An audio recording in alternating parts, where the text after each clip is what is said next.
Gordon, so you got your JD in law from Loyola University in 1992, and straight after graduating, you became an associate at your father's practice, McKernan law firm. Was it your father who inspired you to become an attorney? Yeah, for sure it was. He had basically raised me up in it. And, back in the day, I can remember had little cassette tapes, and that's how you listened to everything. And literally in junior high, he was giving me cassette tapes of famous closing arguments and jury psychology, and would have me listen to them at different times. And I started working for the law firm in high school. I was doing law clerk oriented work in high school, summarizing things, looking up things. They had taught me how to do research and all of that. So by the time I got out of high school, I would say I was well on my way to being a lawyer, to being a plaintiff's lawyer specifically. Absolutely. So was it like those Zig Ziglar type cassettes? Oh yeah. Oh, Zig Zig. Oh, yeah. The stuff I had to Stephen Covey and Zig Ziglar and Jerry Spence and all the other things that I listened to in junior high and high school. I'm not making this up. He was guiding and directing my path even while I didn't know it. And I flirted with doing medicine in college, but I was still working for him the whole time. But he let me figure it out. He didn't force it, but he had put enough steps along the way and breadcrumbs to lead me down the trail. And just him talking about the stories of different trials that he had won and how exciting it was and how he got to learn different things along the way. So you might get a products liability airplane crash, right? And you had to learn how that works, right? And then the next thing, and you got a maritime rig explosion. So you had to learn about, rigs and drilling. And he always talked about how interesting it was and challenging it was to learn these new things, master them, and then go try a case on it. So that always intrigued me. I was always worried I would get bored as a lawyer. You hear the stories of sitting behind the desk all day. So. Yeah, and imagine doing multiple areas of even PI would keep you on your toes when you get an interesting case. We spoke with John Knockhazel over at Mike Morse Law Firm. He's their COO, and we recently had him on. And, he was talking about how founders of law firms become very attached to what they built, and they find it kind of hard to give up the reins to someone else. So kind of how was that transition for you and your father? I'm just kind of interested in that aspect.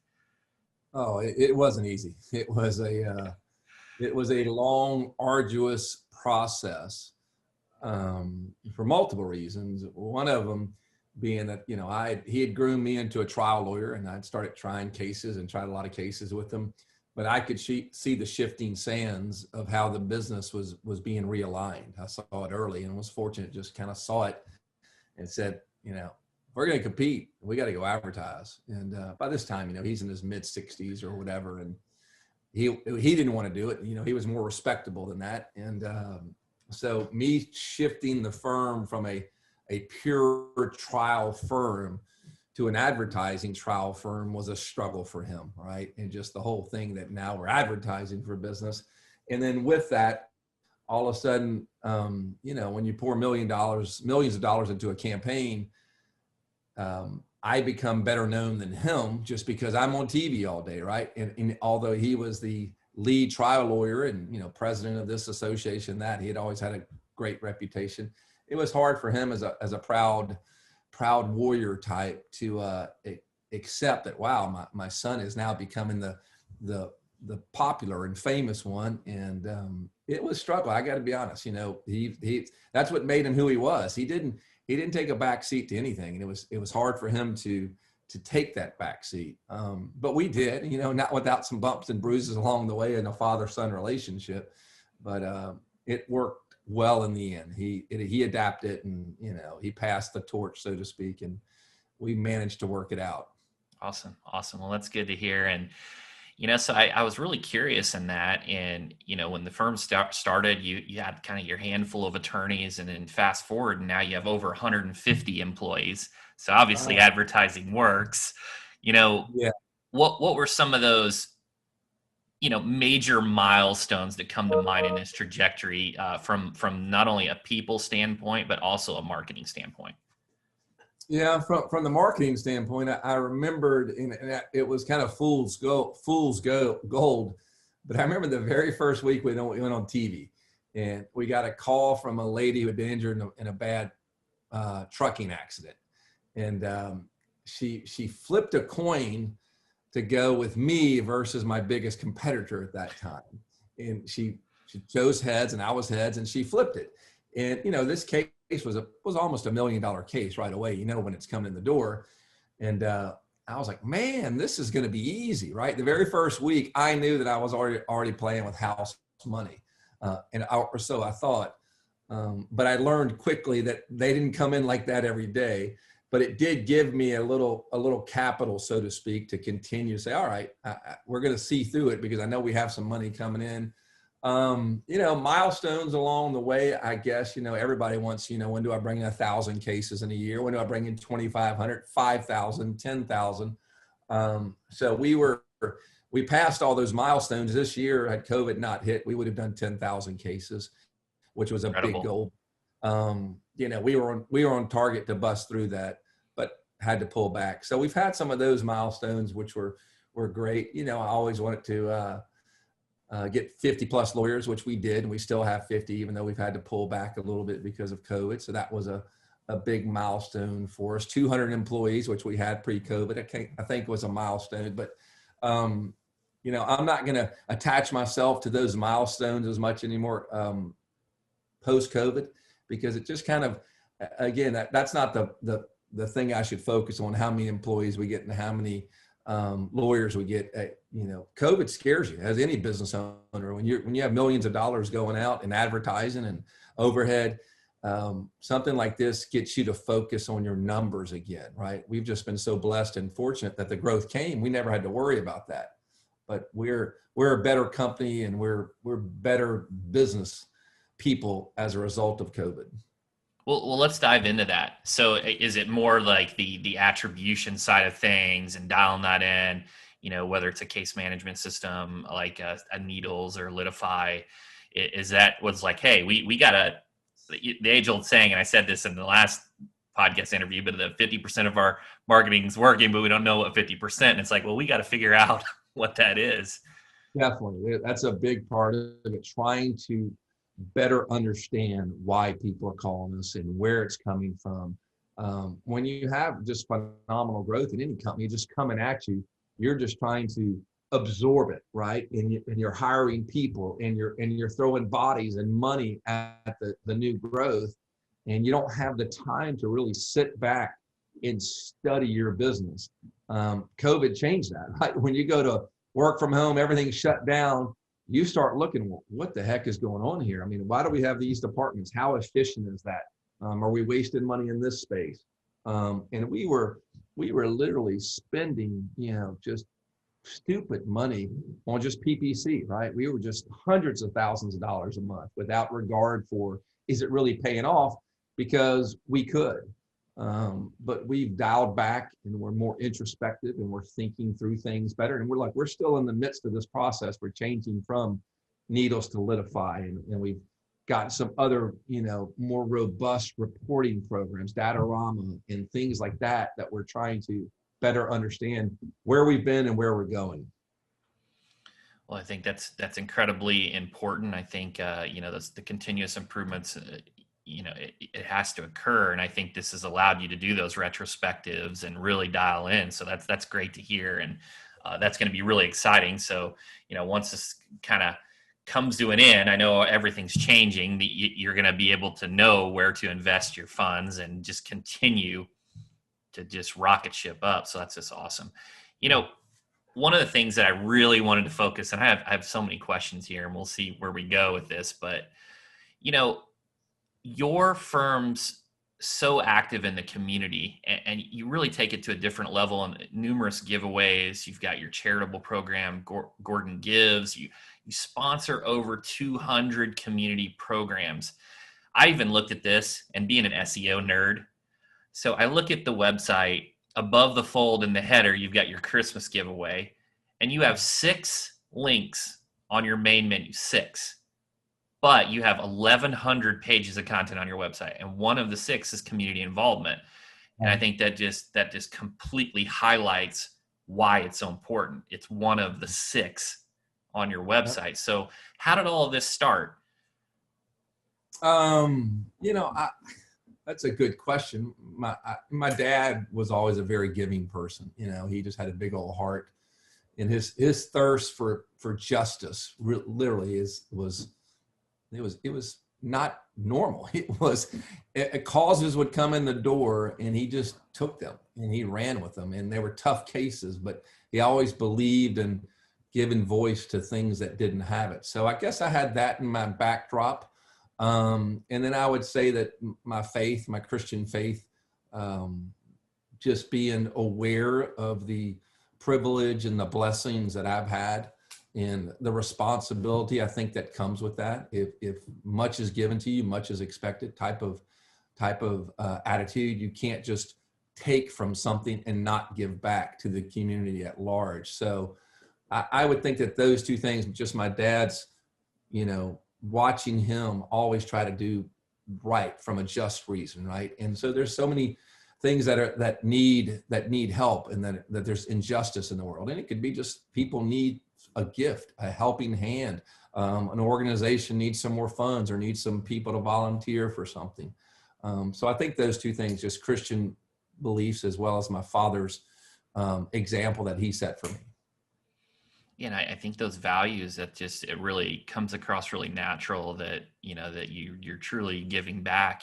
And I've seen, you know, I read somewhere that you have been doing bike and car seat giveaways since like 2011 or 12, for a long time now. When they're probably 10 years, and we usually give about 400 to 500 bikes away, and we give car seats away. So we're probably, you know, 3,000, 4,000, 5,000 bikes over the years given away. Yeah.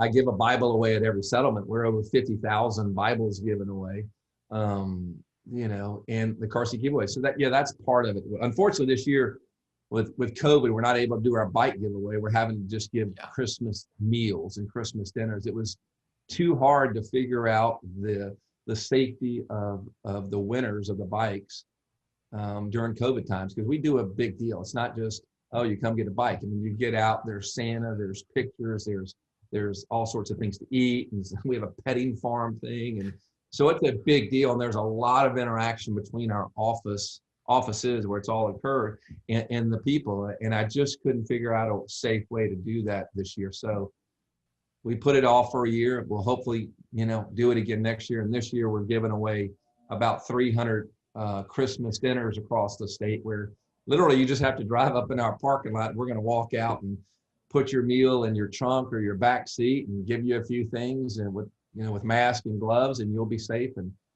can drive off.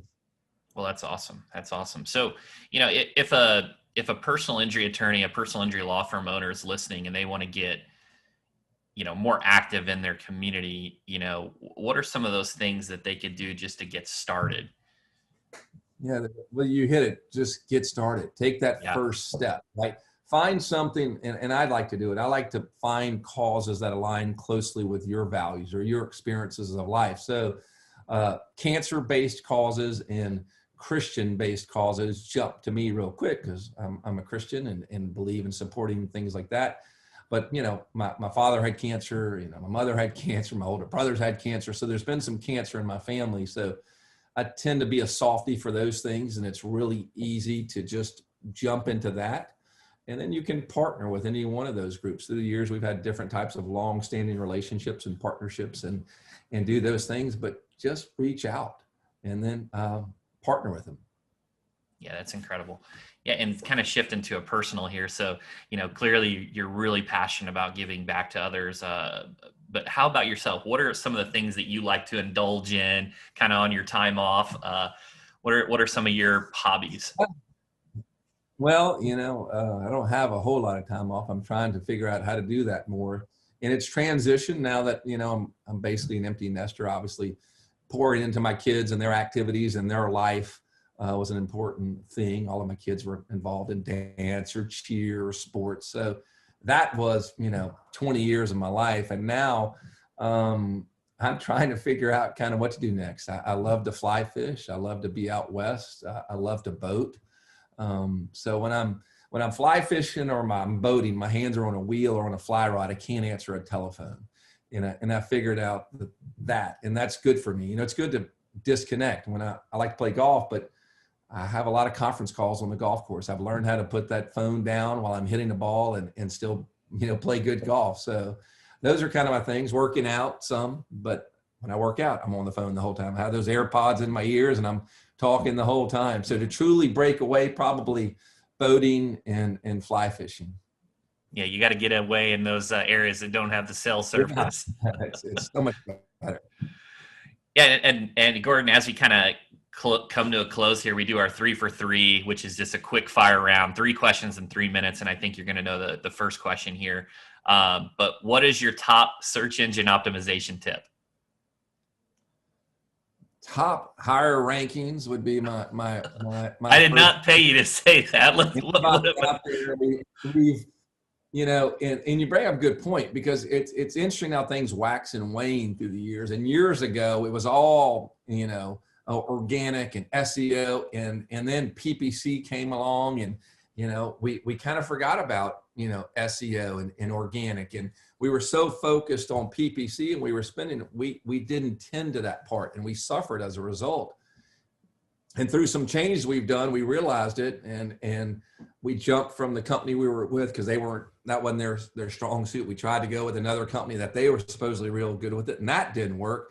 And then we were fortunate to find you guys, and from everything that my tech people and marketing people are telling me, that we're on the right course and things are looking better. So that would be my first tip.